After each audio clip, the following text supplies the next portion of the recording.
This is the speech of Ibrahim Traore that made Africans and black people to fall in love with him. I am not a politician and I don't beat around the bush. I am a soldier and I prefer to tell you the truth. Everyone is free to take it or leave it. Everyone drives their car, everyone lives well. We eat in the morning, we eat in the afternoon and evening, and we do whatever we want to do. We are free to speak, to say what we want. This is democracy. This is the law. That's all. That's all we know in Ouagadougou. But go and see them, the children who are skin and bones. Go see those who are starving. Go see those women who can no longer breastfeed because they have nothing left in their breasts. Go see them. Let's not pretend. If our journalists don't have the courage to go out in the field and bring back these images, it's because we want to whitewash Burkina's image. I'm telling you, it's false. It exists. When I tell you about people who eat grass, those who want to contest, I will take them to see it continues. It hasn't even stopped because we have managed to supply some villages, but others not yet. We are still on the way. No civilian can even support us with trucks, so we can show solidarity with these populations. What kind of integrity is this? What is integrity, Burkina Faso? What is it? This lack of support has deeply unsettled and revolted us. Until we truly address the core issues plaguing this country, we will remain in a state of unrest and discontent. For the moment, we've managed to secure some trucks in the army and have been using our own means to transport supplies. However, this hasn't really added much to the support for the starving populations. And even in doing this, there's been a distinct lack of empathy. The citizens were aware of the situation, but they've remained on the sidelines. This is to say that solidarity has disappeared in Burkina. Have pity for the people, have pity for the youth, have pity for the children. What have these villagers done so that when the sun sets, they find themselves in caves and under trees? They leave village after village, and in the morning they come back to see if everything is okay before returning. They sleep in the bush. They cannot sleep in their homes. We don't tell you these truths. This is the reality of Burkina. We only see our cities. We are responsible for what happens to us, and we will be fully responsible for what will follow, whether it is good or bad. It will depend on our behavior in the future. Everyone gives their best. And I think we can get there. I am optimistic. I have faith. And it will happen. Channel, don't forget to subscribe. I have on my right side Levimed, a Pan-African, a youth of Africa who is looking forward for better Africa, better black people to have better life, you know. So in today's video, I'm gonna talk about Ibrahim Traore. Ibrahim Traore was in a meeting, was holding a meeting with the ministers of Burkina Faso, and he was telling them this, that you know what, I am not a politician, I am a soldier. Underline that word. I am not a politician, I am a soldier.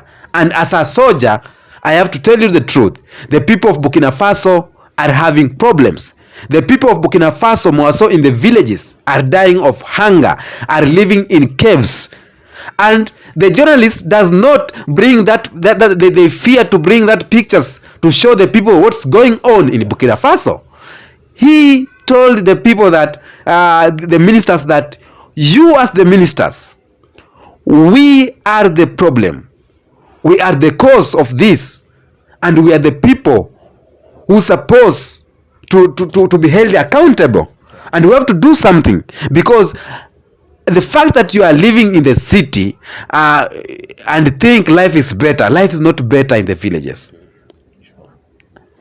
Life is not better in the villages. I want you to underline this word, Mr. Levimed. Yeah. I am not a politician. I am a soldier. Yeah. That's the one word that caught my ears. What Burkinabe president told the ministers. He was angry talking to them because you know, in our countries, more so African countries, you may find that there's another side of Kenya you don't want to show. Yeah. Another side of Africa we don't want to show because we think it's like a politician. Yeah. You are controlling the media. For example, here in Kenya, like William Ruto controlling the media, so that if there is protest, he cannot show the side where the protest, where people are killed, where there's brutal, where there's he will only show the best places only. So that means that we are brainwashing the people by not showing them the truth. Exactly.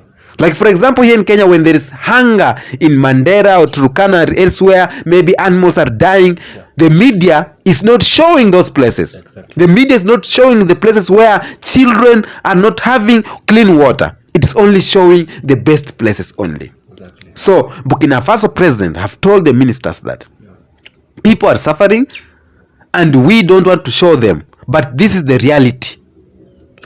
And I am not a politician who will brainwash the people. I am a soldier. What do you think of that statement? I am a soldier, I'm not a politician. First of all, let me tell you something, brother. These are one of the things, and one of the of the your voice. okay, one of the things that soldiers are taught on their trainings, among us all. Okay, we have many things they are being taught when they go there, but let me tell you something. One of the things that a soldier must be taught is leadership. Are you getting that point? Okay. For you to be a soldier, you must also not only be taught tactics of fighting in the field, but also the leadership skills. Because by becoming a soldier, you are you're being entrusted. Sometimes you will be entrusted by leadership. Okay, because you'll not remain a soldier like just being a soldier leading people to war every time. You are entrusted by leadership. So yeah, that's why when a government is overturned, there's a leadership of soldiers. Leadership of soldiers. Even in that battalion, so the way they are, we have leaders who are leading them to war. Are you getting that? Yeah. And if you're not very careful, if you're not a good leader, maybe if you didn't actually received in the skills of leadership very well, you to some point you might lead people in a wrong way. Okay? Yeah. Maybe you may lead people in a hole. So these people, they are trained to be leaders. So when Traore says, "I am not a politician, I am a soldier," in other words, he's telling us he's not a politician, he is a leader. Okay? And trust you me, until the day that African leaders, African politicians, until the day that African politicians will turn themselves from being politicians To leaders. is when this continent will change. Do you think our politicians have leadership skills? Okay, let me tell you something. When politicians come to us, when they want to be voted into government, they come as leaders. The way they speak as leaders. Okay? But the moment they get what they are looking for, or maybe what they were yearning to get, they turn from being leaders, they become politicians. Politics. And it is very hard. I just realized that it's very hard for you to find a leader into the government. It's very hard. It's rare. Okay? It's very rare. Like, you'll find maybe one person, and maybe two people. And that's why it is advised when a president is looking for ministers. Yeah. Don't pick politicians. Exactly. Yeah. So you see, like recently, when President William Ruto dissolved the government, what did people say?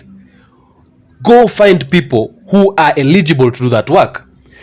They even advised him to go and find, when in the Ministry of Agriculture, go find a farmer somewhere, someone who has done these things. He has gone to school, he has studied agriculture, and you see, or who has been working in the factory of farming, if you want something like to that. Find a minister for roads and transport. Find an engineer, someone who has gone to school, he has been doing these things, he has an experience.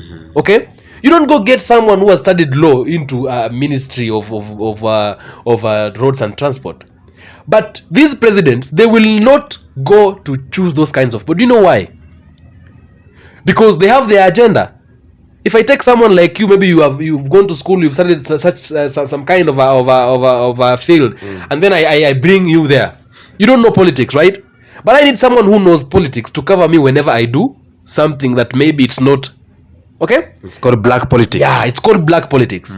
And so these governments, our politicians, being leaders, it's very hard because they have tested the goodness of being a politician, which is at some point I call it selfishness, because it only maybe satisfies an own self person, an own self, like an individual, but not other people. So by testing the side of being a politician, it's very hard for you to turn around and start being a leader, because you're used to being a politician. Okay, yeah, and true. Politicians, they have their agendas, they're running towards something. Okay, if you become a leader, there are things you will not do, there are things you lack, because leadership itself, it limits you from doing such kind of things. For example, looting money. Okay, a leader cannot do that. Stealing money from the government, a leader cannot do that. Killing people, a leader cannot do that. Let me ask you. you. It's very hard for our politicians to be leaders. It's very hard. Let me tell you. Yeah. When we are choosing, like, for example, ministers, Yeah. or why don't we, for example, there is a chancellor of a certain university. Why don't we pick the chancellor of this university is leading the students, universities, all university, to be the minister of education? Why don't we choose a doctor somewhere, a doctor who is doing doctorate, he has done a number of surgery, to be the minister of health? Why don't we choose a person who has been a leader of banks? You know the leadership, he have controlled a bank for more than maybe 30 years, to be a minister in finance. Why are we going for these politicians? Let me tell you something, bro. We are being led in Kenya and in Africa with people who are greedy. Number one, we are being led by people who have got selfish gains. We are being led by people who have agendas. Okay, when someone gets to government, this person does not gets to government because he wants to lead people. He gets to government because he has got an own self agenda. You're getting the point? And so this person works works things around that would make him actually be able to hit the agenda that he has always been looking forward to. Are getting the point? Yeah. So if the environment around me is not conducive to actually help me hit my agenda, or maybe get to my agenda, I would tend to make this environment conducive for me to be able to attain my goals and to achieve the dreams that I have. Are you getting my point? So that is why you find out there are people who have gone to school, they have been into education sector for a very long time.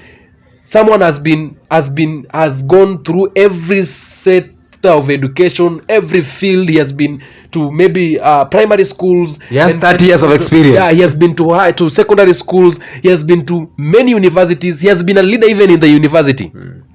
Okay, he has been a chancellor to many, maybe some quite number of universities. Okay, but that person cannot be chosen. Why? Because this person, if you choose this kind of a person, he's coming to lead. Okay, but you don't want someone who is coming to lead. Okay, leave alone the words. These are the words we speak. If I come, I will do this, I will do this, I will do this. As your leader, I will do this and this and this. But deep down, you know what you want. Are you getting the point? So if I choose you, you will come as a leader. I don't want to choose someone who is coming as a leader. I want to choose someone who is coming as a helper to help me attain what I want. Or maybe protect my agenda, side my agenda, walk with my agenda, speak my agenda, sing my agenda. Are you getting the point? Those are the kind of people I want to bring close to me. Because if I bring someone close to me who is a leader, maybe who has got leadership skills, it's going to be very difficult for me to do 1, 2, 3.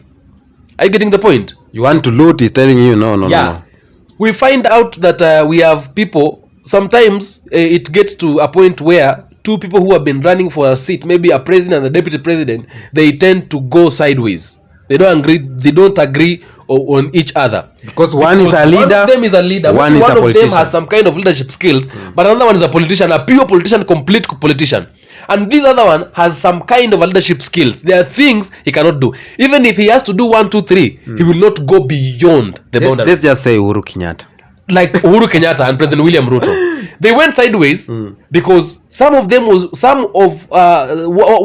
was trying actually to, although we won't say he was 100% good, because a politician is a politician, but their boundaries he couldn't go over. Okay, that is why you cannot. And actually, what happened? The former President Uhuru Kenyatta, he went and take Dr. Fred Matiang'i. He brought him into the position of President William Ruto. So President William Ruto was just a deputy president by name, but the activities he was supposed to do had been actually given to someone else. Okay, someone else was given that authority.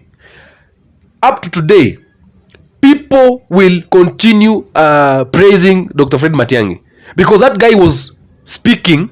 He doesn't know if you hate him or you don't hate him, but he came to lead, not to speak politics. He's a guy who could start to the podium and speak leadership, not politics. And that is why politicians and leaders cannot walk on the same path. So you are trying to tell me Burkina Faso president Ibrahim Traore, he is doing great work because he has the leadership skills because of being a soldier. He has the leadership skills. This is someone who has been taught leadership.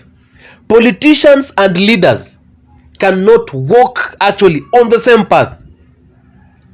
An iron can only rub an iron, but a rubber cannot rub an iron. Okay? Birds of the same feathers does what? They flock together. Okay? They flock together. You have your agenda, I have my agenda. Your agenda will help my agenda grow. My agenda will help your agenda grow. Now, let's work together. So that I help you attain your agenda, you help me attain my agenda.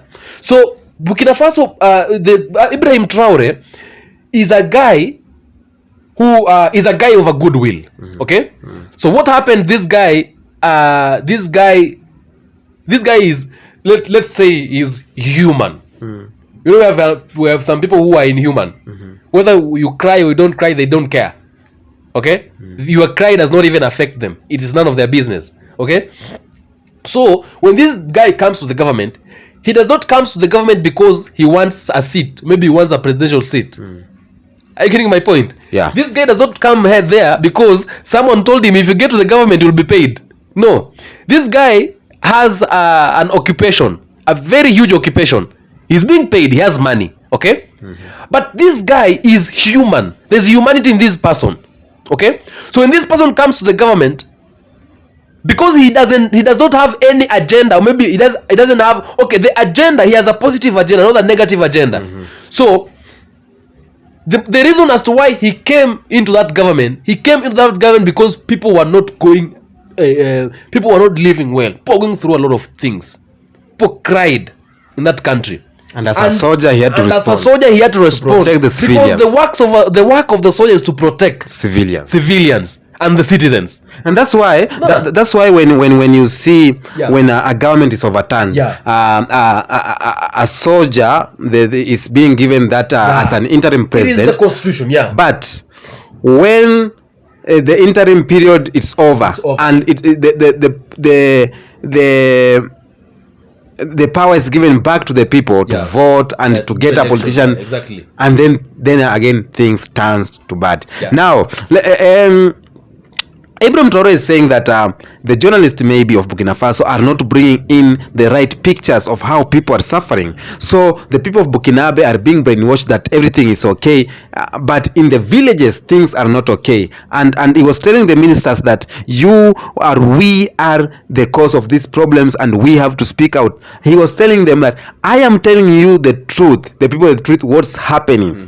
Do you think in Africa a lot of politicians tend to hide some things from the people? I just told you my last statement, my earlier statement, I just told you whenever a politician gets to power, he has agenda.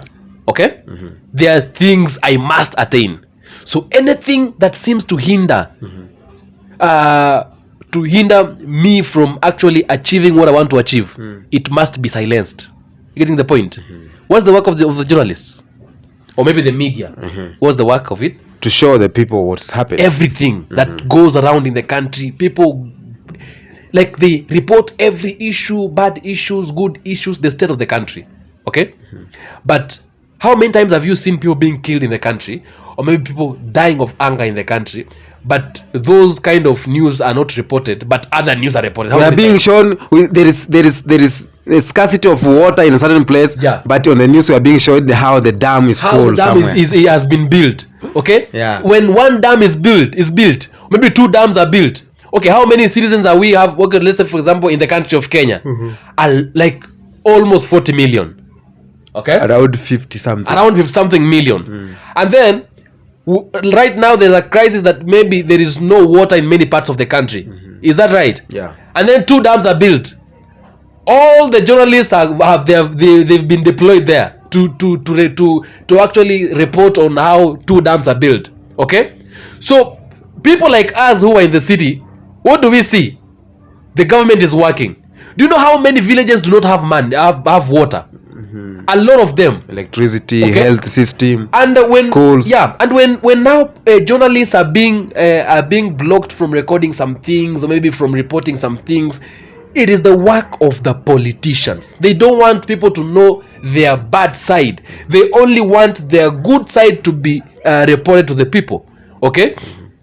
And that is why you find out any like, for example, I want to give you a very good example. I like using Kenya because Kenya is my country and I know many things about the country of Kenya. We have a journalist who used to call him Muhammad Ali. Do you know him? Yeah, I know him. What did he used to do? He used to report things, and hidden things, revealing hidden things. That's what he used to do. Right now he's a politician. He's an MP. Okay? He's in the government. He was being booed last right now. He even supports the government that does not do right. But he is behind that government. That is what politics can do to an individual. So in the country of Burkina Faso, if you see Traore saying that people are not the journalists are not allowed to record some things, that is what politicians do, and that is what politicians will always do. It will never change. It is the DNA of the politicians. Anything that seems to maybe to show something that maybe is not good before people, it cannot be shown to people. But simply because Ibrahim Traore is not a politician, he is a leader, a soldier. A soldier is a leader. Simply because he is a leader, he will show these things out. He doesn't have anything to lose. He does not want to become the president of Burkina Faso. He has nothing to lose. Even if he speaks the truth, or maybe he reveals the truth to the people, he has nothing to lose. What do you think of his statement? This statement has made a lot of people to fall in love with him. Yeah. A lot of people have talked about this statement in general. Yes. I'm not a politician. I'm a soldier, and I must tell you the truth that this is what is happening. Do you think every leader must speak out like that? Let me tell you something. That's a very strong statement for a leader to speak. Every leader, that is what a leader does. Okay? Yeah. When you come to the government, you don't come to the government as a politician. That is why they say you go campaign as a president, but the moment you are elected, all the politics should be placed aside. You are now a leader, not a politician. Okay? Wow. That's a very strong statement. When the moment you step to the government, things to do with the politics, leave them aside. Become a leader. A leader. Our president is still a politician. He's a politician. I see him on top of cars. I take for example President Kibaki. You talk the way you want. Oh, this guy, he keeps quiet, he works. Oh, he keeps quiet, he works. He doesn't even talk about what you say or maybe what you do. You speak the way you want to speak, but he's just quiet. But we have presidents, we have leaders in Africa. They are supposed to be in state house, maybe they're supposed to be walking around the country everywhere, trying to see to see the problems that are in the country, the disabilities we have in the country, and trying to develop the country. That's what they're supposed to do. But you will see them everywhere they walk, they will speak politics. Oh, you see, the other person did what, I was a lot of things, I don't know things that they're not supposed to do. They are being politicians instead of being leaders. So Traore is a soldier, and being a soldier is a leader. Okay. So Traore is going to reveal everything, and any leader that has to come after him being there, he has to follow the steps that guy is like. He has to follow the ways that guy is following right now. If he doesn't do that, you will see people in the country will begin crying again. Right now, everybody is praising Ibrahim Traore. Okay, let me ask you this one. What is the way forward of African countries? Do you think African countries we need now to embrace like the junta presidents, or like we need to go? I saw the other time Nigerians protesters were chanting that they need a military to rule. What is the way forward of African countries for us to see changes, for us to to see what's good? Do we have to embrace military as Listen, let me speak to people out here. It is very hard for a country which is used to politics to change. It is very hard because it's a chain. Okay? It's a chain, and it is something that has been made already. Africa, the governments in Africa and the countries in Africa, leadership, maybe government is designed by other people. There are systems that designs the government. Okay, it's gonna be very difficult and it's gonna be very hard for something like that to change, because after this a particular government, there comes another government that has been designed again by a certain system. Okay, and therefore it is very hard for politics to come to an end, and there comes an improvisation of a leadership to replace politics. It starts from far. As I always say, a journey of 1,000 miles starts with a single step. You're getting the point? Yeah. Now, number one, people have to decide. Okay? People have to say no. Because the problem is, we haven't strengthened on the side of unity. This is when you'll see some kind of people, or a certain number of people, will wake up to protest against the government, and then another set of people comes by saying, oh no, leave the government. We haven't strengthened on the position, or maybe on the field of unity. We have to strengthen on the field of unity. When all of us are united, we need to pull the rope on the same side. All of us should say no to politics, okay, and yes to leadership. Are you getting the point? When all of us say no to politics, we as the people, I'm not talking about Kenya, I'm talking about Africa. I'm talking about Africa. So when we have strengthened on the side of unity, we as the people, because we people, we do elections, we elect, we are the people who elect. Let me tell you something. If a general election day comes, and then every person, like all of us, say we are not going to vote, there will not be government. Yeah, sure. Government will not be there. All of us, every people, like we don't find any single vote. That is why when we go to vote, and then every people, like all of them are below 50%. Elections is set to be done again. Okay? Yeah. We have power and we put those people in the government. We need to strengthen on the position, on the field of unity. After strengthening on the field of unity, we pull the rope, all of us on the same side. Then we say what we want. Because if we shall continue voting for politicians, we are going to continue suffering. when we suffer, there's a saying in Swahili says, msiba wa kujitakia hauna kilio. I don't know how to put it in English. Like when you cause a problem to your own self, you don't have to cry because you did it yourself. Okay? When we put the rope on the same side, we say what we want. What do we want? Leadership. What is it that we are doing away with it? Politics. If all of us have the same voice, we want leadership, not politics. We will vote in to the government for leaders. Now, when we are voting leaders into government, we don't leave them, like we don't let them govern themselves, or rather maybe set their own rules. We say this is what we want, this is what we want, and this is what we want. Because we vote them in, we have the power to vote them out. If you don't do what we want, we vote you out. Or maybe we put you out. Okay. How will that happen? People say it is hard. It's not hard. Do you know what it takes? It only takes unity. If all the citizens in a certain country say no, it will be a no. Okay? Yeah. Number 2, independency. Many countries in Africa, they are not independent.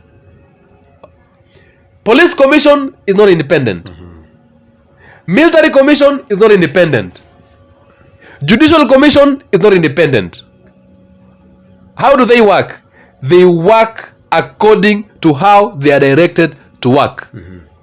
Now, if you come to me, you have wronged me, and I tell you I will go to court, and you are the one who is also the leader of that court, will I ever find justice? No. I'll never find justice.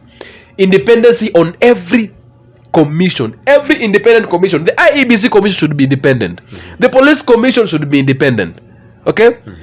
Every electoral that is directing or maybe driving elections in any country in Africa should be independent. Every police commission in Africa should be independent. Those commissions which are supposed to be independent should be independent.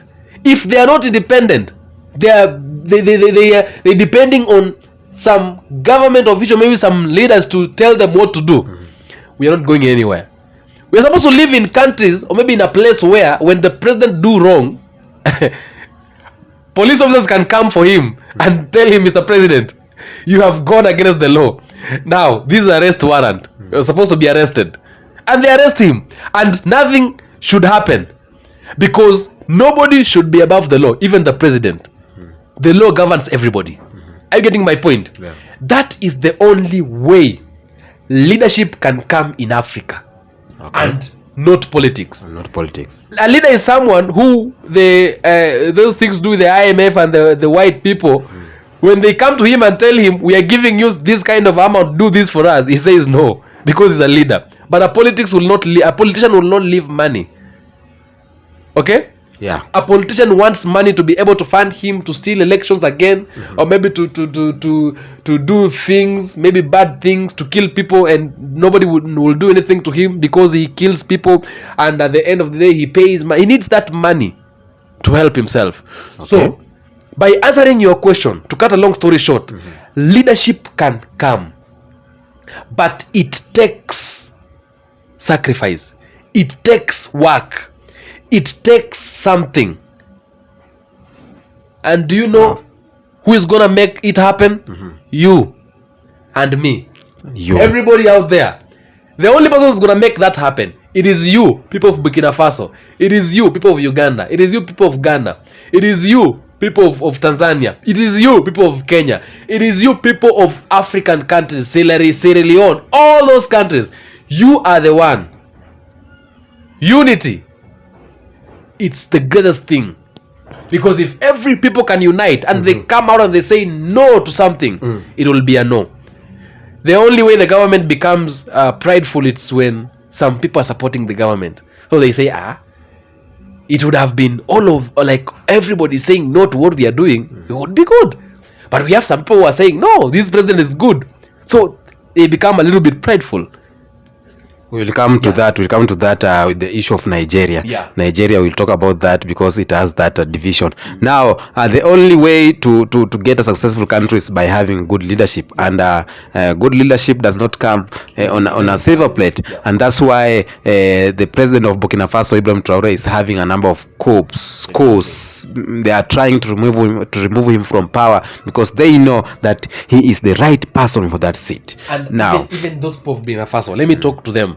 You see, this is the only time they can use to help themselves. And I can tell them, opportunities of a lifetime is an opportunity of a lifetime. It only comes once. It may never come again. So what they're supposed to do is to use these slight opportunities they have gotten to do right. Okay? Ibrahim Traore is on the throne right now by law. He's not against the law. Okay? He's there by law. Now, I told you earlier, people have power. So these people should take a step right now to solve a problem, or maybe to change their country forever, or maybe let that country suffer forever. Do you know why? Because if Ibrahim Traore gets out right now, if another politician comes in, do you know what he will do? He will tend to now buy the military. Like in some countries military are bought. They are told what to do. Okay? Maybe Traore can be an exception. Like maybe he has outstanded that. Okay? Maybe he's different. Are you getting the point? Is it an opportunity to the people of Burkina Faso or not? It's a great opportunity. They need to use this time to make right things. They can even decide to stand up and say, no, we don't want any other leader. yeah, We want Ibrahim Traore. He would rather even leave the military and continue leading us. Okay? Because hear that? they have a say. They can say it and it happens. But if Traore comes out, because those people, why are they fighting him? If those people they are looking forward to a good government, why are they fighting? That's the story of another episode. Okay. Why are they fighting Yeah. them? Now, it has been a long episode, but Yeah. until next episode, tell me what you think on the comment section. Did you fall in love with the statements of Ibrahim Traore? I am not a politician. I am a soldier. Until next time, peace be with you.